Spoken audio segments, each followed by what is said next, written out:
Good evening po sa lahat po ng mga viewers natin. Luzon, Visayas, Mindanao. We are now officially live in live streaming in Facebook. At sa lahat po ng mga nanonood ng video na to, Amen. Since last Monday hanggang kahapon po. So we thank you for all your support. At magandang gabi po, Magandang gabi po sa lahat.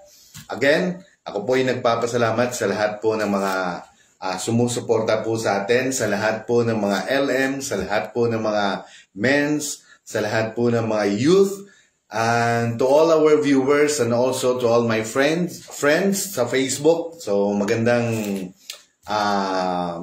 gabi po sa inyong lahat. So this time I'm gonna share with you a word of God according to Revelation chapter 21. So kagabi po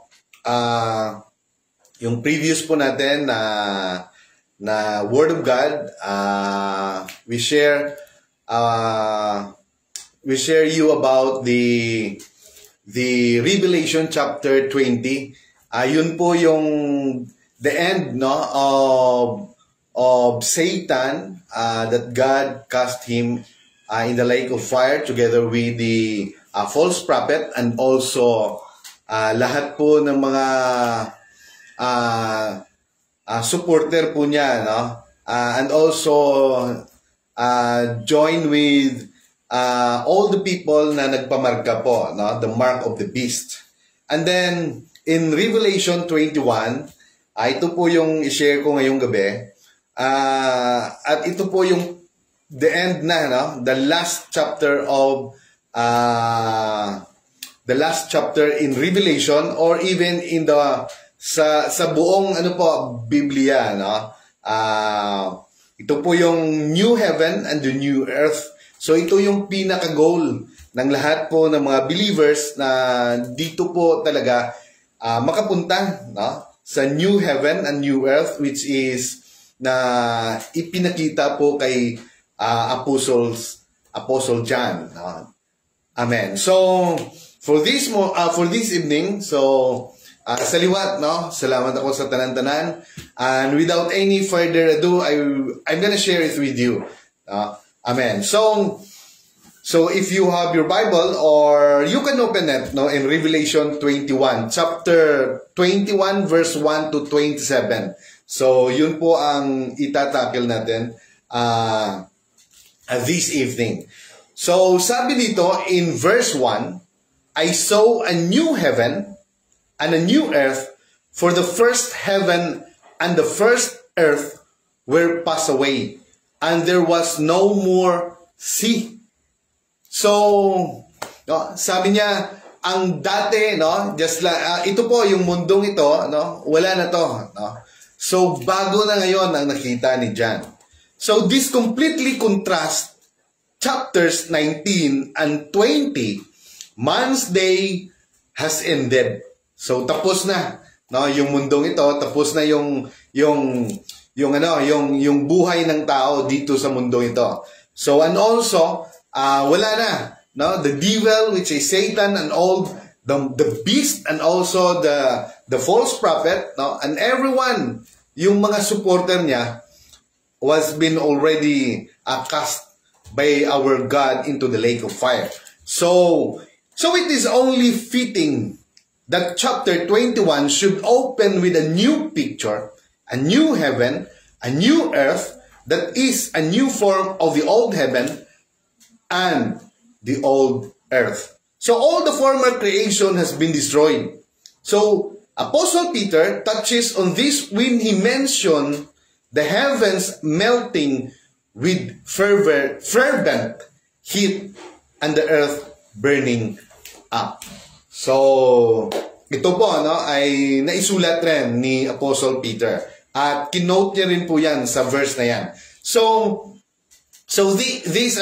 ito po ay galing po sa book po ni James Stewart, library, A Look at Revelation by James Stewart and Stanley Sisem. So ito po yung kanilang mga paliwanag, no, ang mga ilan dito, and tuloy tayo. And next, no, in verse 2, sabi dito, I, John, according to the Bible, I, John, saw the holy city, the new Jerusalem, coming down from God out of heaven, prepared as a bride adorned for her husband. So, sabi dito, what a beautiful city. John says, the best description, yung pinakamagandang, pinaka-the best talaga na paglalarawan, no? Yung nakita niya, I can give you of this beautiful city, sabi niya, is that it reminds me of a bride of her wedding day. At a wedding, everyone looks at the bride, focuses on the bride, wants to see the bride. Her father walking beside her is almost incidental. So, yung city na yon, no, the beautiful city na nakita ni John. Amen. So, inukumpara niya po, yung the best description na sinabi niya, na paglalarawan niya is just like a bride. Nung ikakasal siya, walking in the aisles. Kasama niya yung parents niya. Ang lahat po, no, minsan nababaling yung kanilang tingin doon sa kanyang nanay or kanyang tatay. But most of all the time talaga, malimit lang doon. Pero yung intention talaga, yung attention pala, doon talaga sa bride. So ganun yung pagka-describe niya, yung description niya, yung paglalarawan niya. Dahil ito ay bago, no? Nobody, no, except John pa lang ang nakikita nito. So, sabi dito, wants to see the bride, her father walking beside her is almost incidental. Some people glance at him, at maybe even look at him a little, but the attention is turned toward the bride. Amen. So she is beautiful, dressed impeccably. Her bridal attire is just so, and every person, attention rivets on her as she walks down the aisles. John said, this glorious city is just like a bride adorned for her husband, waiting for her marriage. Ganun po sabi ni John. Excuse me. Ganun yung pagka-describe ni John for this beautiful city. So ito po yung goal ng lahat, no, ng mga believers, no, na ito talaga, no, wala nang iba. So dito po, no, inilarawan po kung gaano kaganda, kung gaano po, no, everything. Wala nang sakit, wala nang pain, no more crying. So lahat-lahat, no, ang nagbibigay ng lahat ng pangangailangan ng lahat ng mga believers dito is the Lamb, which is our Lord Jesus Christ. So in verse 3, sabi niya, I heard a great voice out of heaven saying, behold, the tabernacle of God is with men, and he will dwell with them, and they shall be his people, and God himself shall be with them, and be their God. So, ang pinaka-importante po, no, ang talagang in-establish, no, ng ating Panginoon, it is about the Holy Spirit na talagang yung sinasabing temple is in our heart, that He wanted to dwell in our heart, to every individual, to every person. Yun talaga ang gusto ng Diyos sa atin, so that we can connect with them, with Him rather. So, the tabernacle of God is with men. Kaya nga sabi niya in Revelation chapter 21 verse 3, and He will dwell with them, and they shall be His people, and God Himself shall be with them, and be their God. So, ito pong paliwanag ni James Stewart and also ni Stanley Sisem. So no more sin, sorrow, or trouble, but the tabernacle or dwelling place of God is now with men. No? Dito na po yung gusto niya po na mag-dwell. Now, dati po doon sa tabernacle, which is, yun po ang in-instruction niya po. In the time of Moses, nandun po na only the high priest ang makapasok po doon sa tabernacle para po, that is a part of sin offering. Para po, ang makapasok lang talaga doon sa Holy of Holiest, doon po, where the presence of the Lord dwell is the high priest. Pero dito po, because of our Lord Jesus Christ, He was crucified, and the veil, nahati na po sa dalawa, nahati na po yon, so that we have now an access directly sa Diyos. Kaya nga, God wanted now each and everyone na mag-dwell na po sa ating puso. So, tuloy tayo. So, sabi dito, so no more sin, sorrow, or trouble, but the tabernacle or dwelling place of God is now with men. Man isolated himself from God's dwelling place in the beginning when he sinned. So, inahiwalay po yung tao in the connection sa presence po ng Diyos nung nagkasala po. Amen. In the beginning, in the time of Adam and Eve. So, tuloy tayo. God did not cast man off, Hindi niya po tinaboy, ang tao. Amen. He said, "Look, you cannot stay in my beautiful garden of Eden, but I will make a way for you." Sabi po ng Diyos, God made a way for man to offer blood sacrifices for his son so that man could come to God. God gave Moses a pattern for a tabernacle, but not everyone had access to the tabernacle. In fact, only one man, the high priest. So, yan po ang sinabi natin just for a while. A while ago lang, sabi na, could ever enter the whole tabernacle only the high priest. And he only once a year. So, once a year lang kung mag-atone sila ng kanilang mga kasalanan, kung magbayad sila ng kanilang mga kasalanan. So, sabi dito, on the day of atonement lang. Amen. The Lord opened the way for us when He died on the cross. Kaya yun po ang pinaka-importante talaga. Yun po ang way. That's why God, our Lord Jesus Christ said, "I am the way, the truth, and the life." So ginawa niya po yun sa cross para magkaroon po tayo ng repentance, genuine repentance, so that He wanted to dwell here, in the very inner core of our being.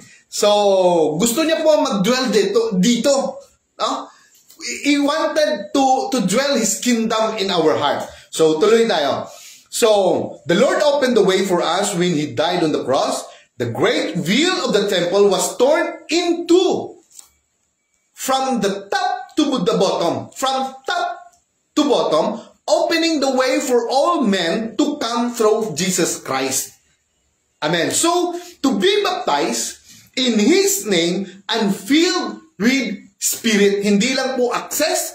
Sabi nga, if you have faith, if you believe in Him, you should obey His commandment. At yung isang commandment niya po, sabi niya, repent and be baptized in the name of Jesus Christ and you will receive the gift of the Holy Ghost. So, yun po, Amen. God gave every man by being baptized in the body of the high priest. Sino bang high priest natin ngayon?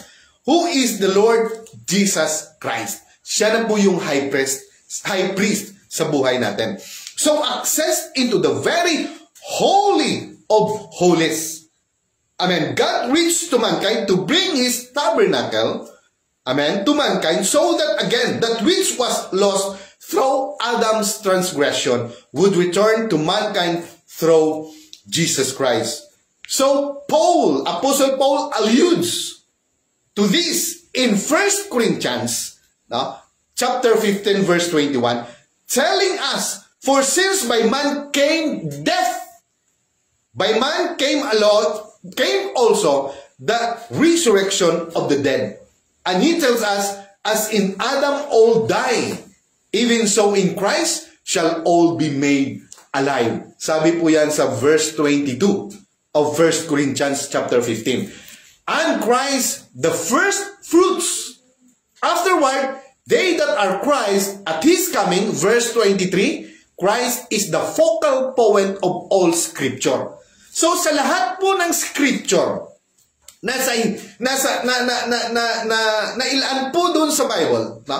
In the Holy Scripture, lahat po yan, every word po dyan, lahat po ng tawag nito, lahat po ng mga books dyan ay nakatuon lang po, nakatutok hanggat sa kahuli-hulian in this verse of Revelation chapter 21 kay Jesus Christ pa rin. Amen. So in the Old Testament, it is a shadow, no? Yung pinapakita pa lang doon. Nung doon na po in the New Testament, doon na po ni-reveal, no, about this plan of salvation. And also, hanggang sa Revelation po, no, it keep on reminds us to stay away on, no, away on sin. No? Or untatan na yung pagkasala, no? Or what we call this one, we should believe and repent, no, to Him, because in this Revelation 21, ito na po yung pinaka-goal ng lahat ng tao. Kung gusto po natin makapunta ng United States of America, in Greenland, o saan pa ba, New Zealand, Netherlands, or Europe, kahit saan po, no? Just to be able, no, na experience lang po natin at makita yung lugar for just a while lang, no? Para lang yun sa after that, wala na. Pero ito po yung pinakamaganda. And the best description talaga na inilarawan ni Apostle John ay napakatindi, no? Ng new heaven and new earth na ito in Revelation chapter 21 verse 1 to 27. So tuloy tayo. Here John says that now is the tabernacle of God with mankind. God will dwell with His people. Sin will no longer separate.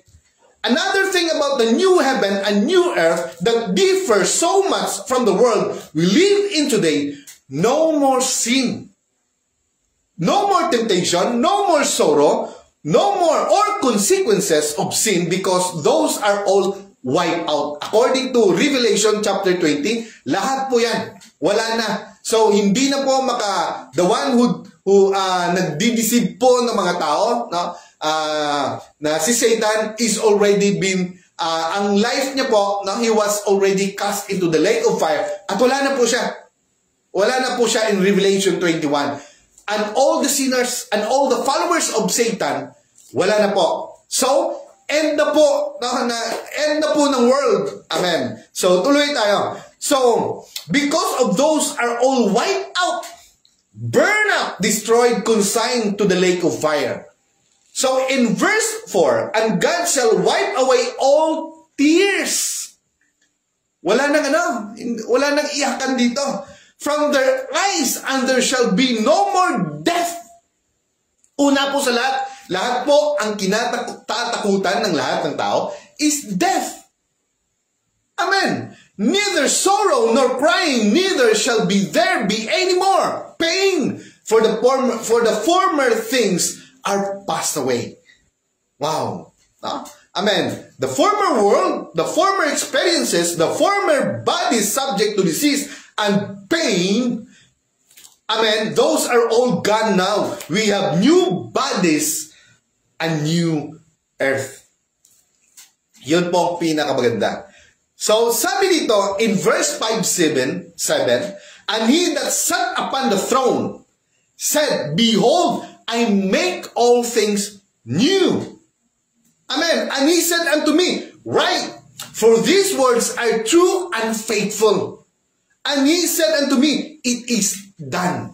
Tapos na. Kaya nga ang story ng lahat ng mundong ito, tao mo, lahat, tapos na. Na kung babasahin mo ang Revelation, tapos na. At saka yung panalo ay ating Panginoon na. Amen. So, kaya Jesus Christ is keep on reminding us na wag talaga tayong apart from me, you can do nothing. Sabi niya, remain in my love. Dahil ito po yung lugar na talagang pinakamaganda. Amen. So, tuloy tayo. Sabi niya, those are gone. Now we have a new bodies, a new earth. So, tuloy tayo. And he said unto me, right, for these words are true and faithful. And he said unto me, it is done. I am the Alpha and the Omega, the beginning and the end. So I will give unto him that is athirst of the fountain of the water of life freely. Wow! So ang buhay dito ay walang katapusan. Walang katapusang galak, walang katapusang saya, walang katapusang lahat-lahat. Oh, wala ka nang hahanapin pa. So he that overcometh shall inherit all things, and I will be his God, and he shall be my son. Wow. So wala na po ditong yung gustong mag-deceive, no? Para about only in their heart is our creator. So what started in Genesis is now consummated in Revelation. So kung ano man yung nag-start sa Genesis, no, ay natapos na in Revelation. So now notice this. The one who said, I am Alpha and Omega, sabi niya, the beginning and the end, also says, the one who overcometh shall inherit all things. I will be his God, and he shall be my son. We talk here about eternity. Amen. After the new heaven and the new earth come into existence. Amen. So in Revelation chapter 21 verse 8, but the fearful, sabi dito, but the fearful and the unbelieving and the abominable and murderers and warmongers and sorcerers and idolaters and all liars. So all liars. So hindi tayo exception dyan. Liars din tayo eh. And shall have their part in the lake which burn with fire and brimstone, which is the second death. So although sabi niya liar, wala pa ito dumating, kaya always remind us na lahat po ng yan ay hindi po, nobody can makapunta po doon, no, can inherit, no, in that place which is the new heaven and the new earth. Kaya nga, grasya lang. And we thank God for all His words that it keep us reminding us about these things, about the last days. Amen. So, tuloy tayo. So, sabi niya, shall have their part in the lake of fire, burn with fire, and brimstone, which is the second death. So, niremind niya lang po, no, these things, pero ito po yung nangyari sa Revelation 20. Amen. So, sabi niya, now God tell us who will be in the lake of fire, burning with brimstone, which is the second death. We will of course say abominable people, sorcerers, and idolaters ought to be there. Amen. We will admit that the warmongers, idolaters, murderers, and such people should go to the lake of fire. But Jesus also includes liar, yung mga sinungaling, no? Yung mga tikalon. Amen. Some people claim to be good Christian. No, sabi ni sa paliwanag ni James Stewart, sabi niya, some people claim to be good Christian. Pero mayroon siya ditong sinulat niya talaga eh. I'm sorry pero siya nagsulat dito eh. Some people claim to be good Pentecostal Christian. Amen, Christians. Amen. But don't live the truth. Pero, no, sinasabi nila na they are good Christians, pero hindi sila they don't live, no, the truth. They live a lie. They pretend to be something they are not. And people who live a hypocrisy are liars. Kaya nga galit na galit ang Diyos, no, ang ating Panginoon, in times na yung nagmi-ministry siya doon sa mga hipokrito, which is the Pharisee and also the Scriba and also yung mga high priest. Amen. No, they look holy, but their heart, no, gusto nilang patayin ang ating Panginoon. So ito rin yung hindi gusto ng Panginoon, sabi niya, no? Ang sabi niya, who live a hypocrisy, no, are liars. Amen. They might come to church and raise their hands, oh wow, and shout praises and enjoy themselves. But if inside they don't really live it, they live a lie. So, amen. So Jesus told Pontius Pilate, I am truth. I came to bear witness of the truth. Pilate answered, Jesus, what is truth? Sabi niya, Pilate presented the world system of lies and deceit. The devil is the father of all lies and of sin and deceit. Therefore, no liar can have any part of God's kingdom. We need to take a close look at ourselves. Amen. Do we live lies or do we live truth? So, yun po ang totoo, because the Word of God or even our Lord Jesus Christ keep on telling, I tell you the truth. Kaya nung sinabi niya in John, in the book of John, puro na truth ang lumalabas sa kanyang bunganga, that inako niya na that, no, ako to. No? Wala pa si Abraham, andyan na ako. Kaya every time in the first chapter of Revelation and even up to the end of this chapter, sabi niya, I am the Alpha and the Omega. I am the beginning and the end. So, kaya nung sinabi niya about truth, no, iniwanan siya, no? And yung nag-remain lang, yung naiwan lang is the 12 disciple. Pero ang isa doon ay, no, hindi pa sa kanya. Amen. Si Judas. Amen. So, tuloy tayo. In verse 9 to 11, and there came unto me one of the 7 angels which had the 7 vials full of the 7 last plagues, and talked with me, saying, Come hither, I will shew thee the bride, the Lamb wife. And he carried me away in the spirit to a great and high mountain. So ito po, dinala po si John, no? Amen. And showed me the great city. Pinakita sa kanya ngayon yung beautiful city, great city. Ito po yung pinakamaganda. The holy Jerusalem, descending out of heaven from God, having the glory of God, and her light was like unto a stone most precious, even like a jasper stone, clear as crystal. Amen. So sa atin, maliliit lang ng mga stone, mga diamonds, no? Lahat ng mga celebrity, halos lahat, kung may gusto sa kanila, yung mga celebrity din na lalaki, no? Binibigyan sila for $1 million. Ilang, no? Ang liit lang na ba to? Pero ito, no? Ito po yung makikita dito sa great city, jasper stone, clear as crystal. Amen. Di lang po yan, ang dami. So sabi dito, this beautiful city, John saw, was like a beautiful diamond. Wow! Have you ever seen a light refracted through a diamond? No? Kaya nga sabi ni James Stewart, so refracted, parang nagniningning at nagko-connect. No? So a diamond refracts light into a beautiful colors. So sari-sari, no? Mayroong yellow, blue, green, red, purple, as all these beautiful colors come from a diamond refracting light.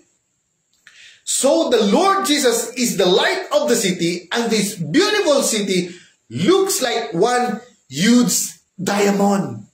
Wow! This great city na ipinakita kay John ay napakalaki ito. Hindi lang po ito isang bansang Pilipinas, napakalaki ito. Sobrang laki, pero yun ang nakita ni John, parang isang napakalaking diamond. Amen. So, in verse 12, and had a wall, no? And a wall great and high, and had 12 gates. And at the gates, 12 angel. Amen. And names written thereon, which are the 12 tribes of the children of Israel. So mayroon siyang mga gate at nakapangalan doon, the name of the 12 tribes of Israel. So in verse 13, on the east, 3 gates, on the north, 3 gates, on the south, 3 gates, and on the west, 3 gates then. Amen.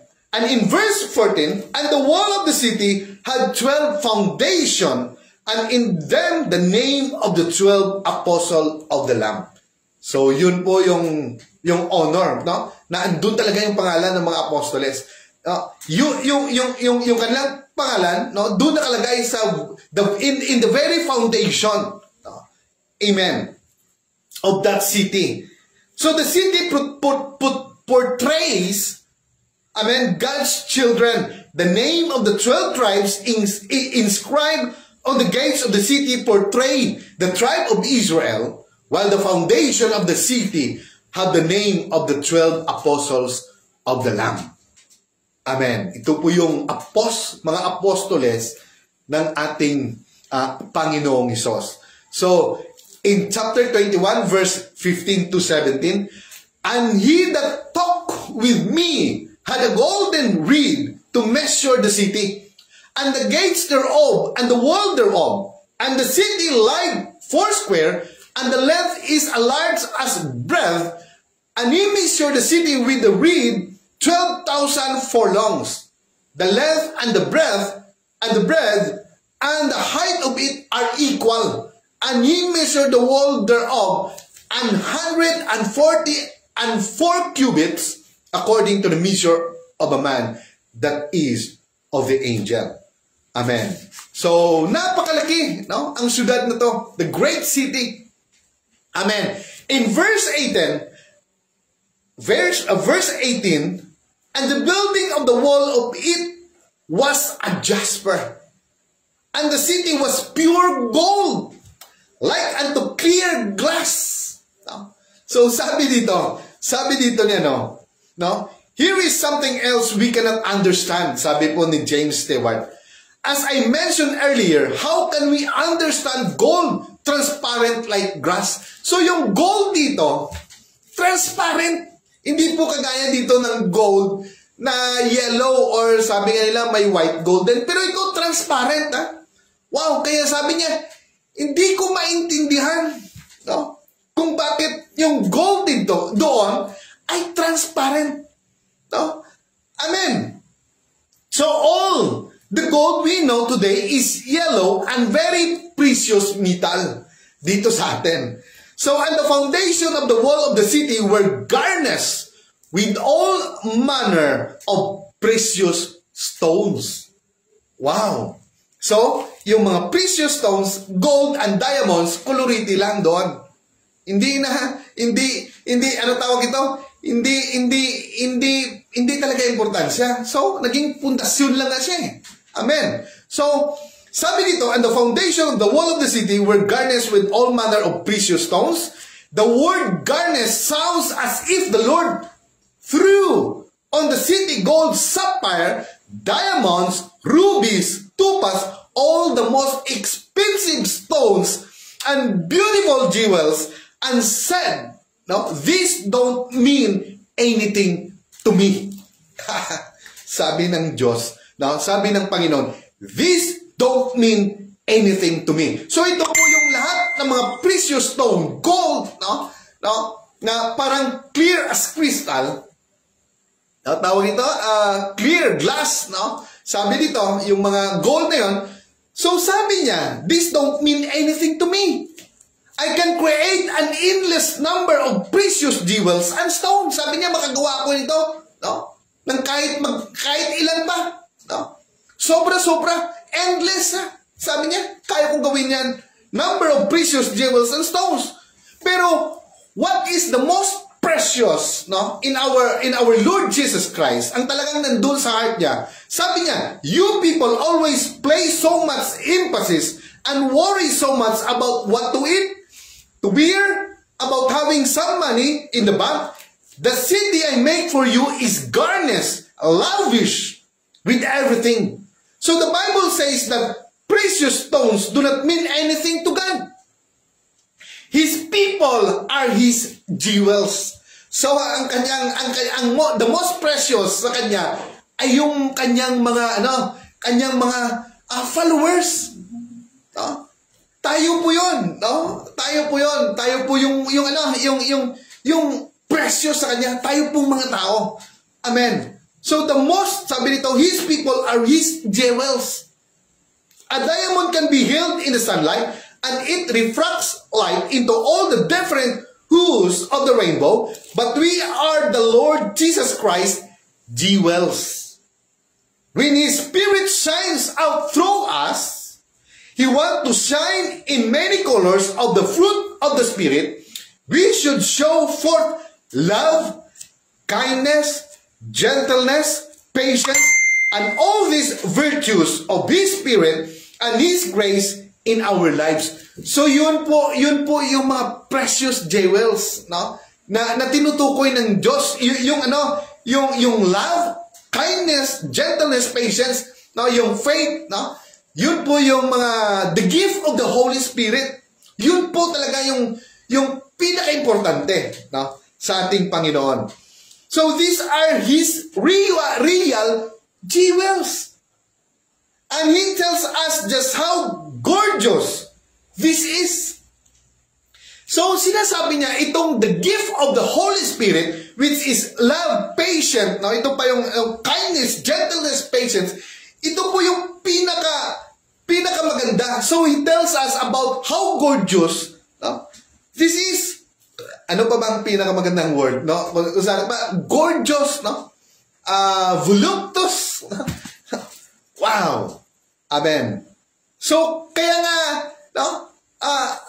He tried always to tell us about the heavenly things talaga. Wala talaga, no? Wala talaga on this world. Because, no, in Revelation chapter 20, anong mangyayari sa mundong ito? Ito po ay nakatalaga na into lake of fire and brimstone sa supre. Wow. Amen. So sabi niya, these are His real jewels, and He tells us just how gorgeous this is. The first foundation is of jasper. Imagine what size the foundation would be if the city is 1,500 miles square. Huge. And here it is, the whole first foundation was jasper or like a diamond. The second is sapphire. So sabi po yan, no? Sabi po yan sa Revelation chapter 19 verse 20. So malapit na lang tayo. So the first foundation, yung great city na yon. I mean the beautiful city na nakita ni John. The first foundation was jasper, the second sapphire, the third a chalcedony, the fourth an emerald, the fifth sardonyx, the sixth sardius, the seventh chrysolite, the eighth beryl, the ninth a topaz, the tenth a chrysoprasos, the 11th a jacinth, the 12th an amethyst. Wow. So ordinary lang to, no? Doon sa great city na yon. Wow. No, kung mabasa natin, parang gusto natin, doon na tayo eh. Amen. Amen. So, and the 12 gates were 12 pearls. Every several gate was one pearl.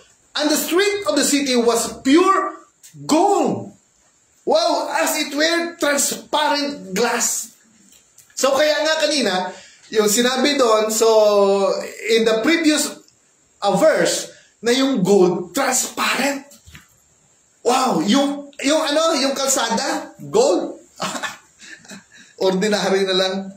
So, the Lamb of God in the midst of the throne remind us of the church gathered around the throne of God's wonderful mercy. So, tender kindness and sacrifice for our sins. The pearl gates, no? Ito po yung pearl gates of the city remind us of the suffering of Christ, just as an oyster must suffer to produce a pearl. So every gate in the city is one giant pearl to signify the Lamb of God's tremendous suffering. We can only come into that city through His sacrifice. No? And that gate of pearl, every time we walk through it, will remind us of the Lamb of God who took away our sins, redeemed us, loved us so much that He redeemed us by His blood. So mantakin po natin, no? Sabi nga, yung pearl na yon, it reminds us kung ano po yung ginawa ng Diyos sa atin at the cross of Calvary. At yung pearl na yon ay napakalaki. Mantakin mo, napakalaking gate na. Parang siguro, sobrang laki. Ilang nasyon siguro. No? Amen. Yung city na to, at ang gate ay napakalaki. At ang gate na yon, no, ay isang perlas. Wow! Wow, no? Amen. So, and in verse 22, so malapit na tayo, and I saw no temple therein. Ito yung pinakamaganda. Dito po sa great city na to. And I saw no temple therein. Walang templo.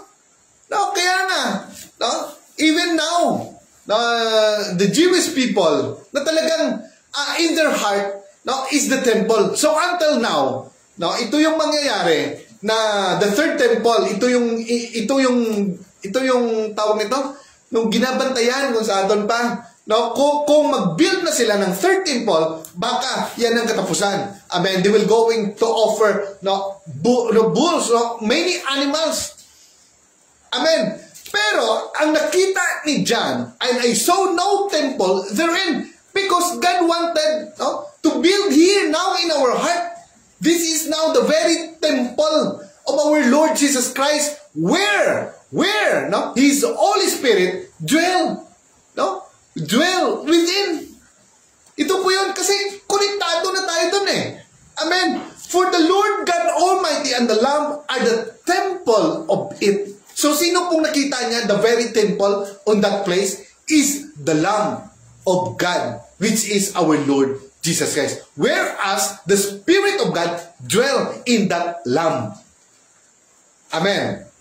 So remember, we are the temple of the Holy Ghost. We are part of Jesus Christ's body. Amen. So verse 23. Wow, no? Kung ginabasa mo lang to, gusto mo na diri. And the city had no need of the sun.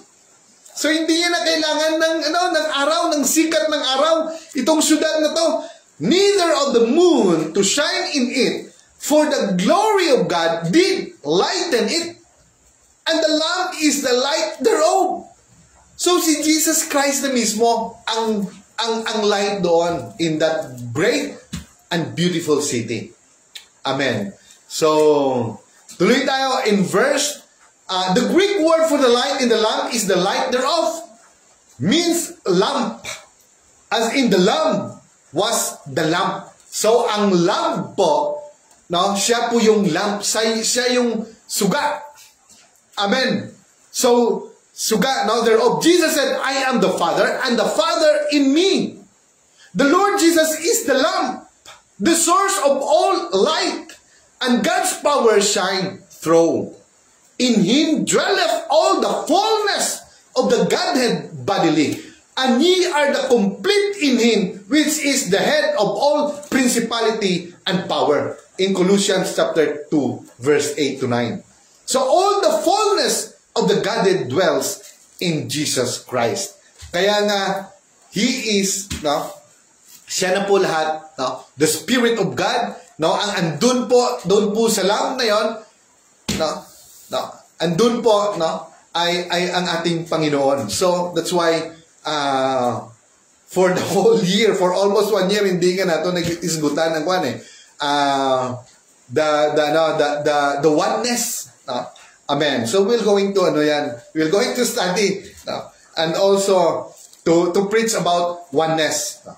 Amen. So tuloy tayo. All the fullness of the Godhead dwells in Jesus Christ. So mismo, no, ang ating Panginoon, ang ating Diyos. Amen. So yung lamp na yon, no, yung flesh na yon, which become now a heavenly body, yun po ang nakita ni John. And the Spirit of God dwells on that lamb.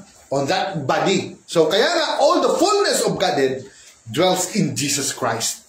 Amen. And lastly, chapter 21, verse 24 to 27, sabi niya, and the nation of them which are saved shall walk in the light of it, and the kings of the earth do bring their glory and honor into it. And the gates of it shall not be shut at all by day, for there shall be no night there. So, wala sang gabi dito. Puro lang adlaw. Amen. And they shall bring the glory and honor of the nations into it. And there shall in no wise enter into it anything that defiled, neither whatsoever worketh abomination, or maketh a lie, but they which are written in the Lamb's book of life. So yun po ang sabi sa Revelation chapter 21, verse 24 to 27. So thank God, no? So and lastly, ito po yung pinaka-last. Jesus can say this with authority, because all power is given unto me in heaven and earth. Go ye therefore and teach all nations. Matthew 28:18-19. Jesus has all power and is the source of all power, all authority. Kaya sinasabi niya uli, no, to teach all nations, to disciple them.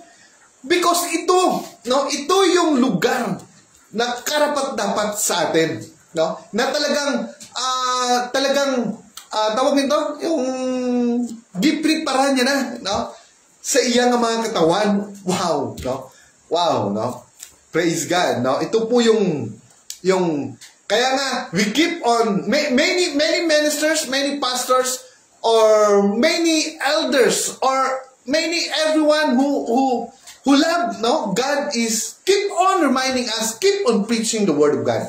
So, kaya yun talaga ang gusto ng Diyos, just to be able to preach His Word in every corner of this world. Amen. So, thank you, no, sa lahat po ng mga nanonood ngayon, kay Ate Monique Daniela Cuesta and Iris Pearl Cuesta, at sa lahat-lahat po, makita ko po yung mga face nyo po nag-appear po din sa screen. So maraming salamat po.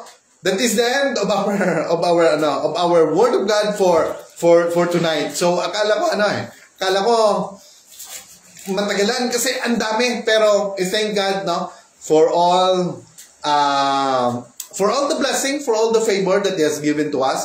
And also, see you on tomorrow, no? It's Saturday. We thank God for everything, for the Word of God, and also His divine protection, and all the favor na na-receive po natin sa ating buhay. So, we thank God, and may the Lord bless you, and keep you, and may His face shine upon you, and be gracious to you, and may He lift up His countenance towards you, and give you peace. Now, in the name of the Lord Jesus Christ. So, God bless everyone, and good night mo, no, sa inyong lahat. So, Sister Bibi, no, and I think Lady Lee, no, at marami pang iba, no, hindi ko po masyado makita kasi maliit. So, salamat po sa inyong lahat. So, sa lahat po ng mga kay Pastor Nela Cuesta, Teacher Melody, so, congratulations po, no, for the favor, no, na batunan nila about sa Sinanga School, the UPCCS, no? If I'm correct, no? Salamat, no, sa Diyos sa pabor, and also to all the parents, no, na talagang loyal, no, sa Sinanga School, and all the LM, and all the youth, and also lahat po, no, youth, and all the men, no.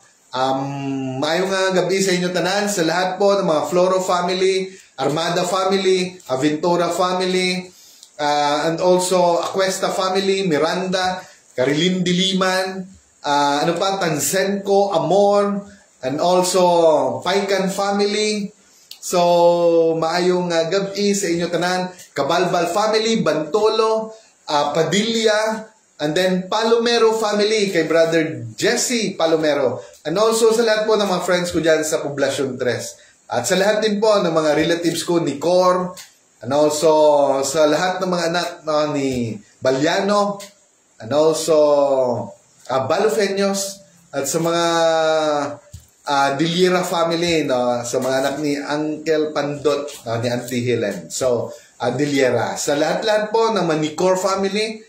And also Samiliano, and also Danoy, and then Berbigal, no? Dira sa may tanaw sila subong, sila ni Inday dira sa may Cabanatuan sa Iloilo, sa Santa Barbara. And also sa lahat ng mga Nicor dyan sa may Antique. So sa Lawaan Antique, kag dira sa may Alamada, no? Damo dira Nicor. So sa lahat po ng mga, and then Lee Andrew Armada, no? At sa lahat po sa Janelle's Rocks Havens and Resort, no? Malapit na po matapos yung Infinity Pool. And also, tawag nito? Lily's View Cafe. And also, what we call this one? Rubber Reeds. No? This month of December, siguro punong-puno na yung booking. So, we thank God for all the blessing and favor. Talagang nagbubunga, fruitful. Sabi nga ng Diyos if you remain in me, no, and be fruitful, not only in spiritual things, no, just to be able to na makapagbigay po, na makapag-share po at makapagdala po, no, sa paraan ng Diyos, to become a newly born again Christian, but also to be fruitful now in our life, now sa atong trabaho. Amen. And also in His ministry, which is the very most important thing.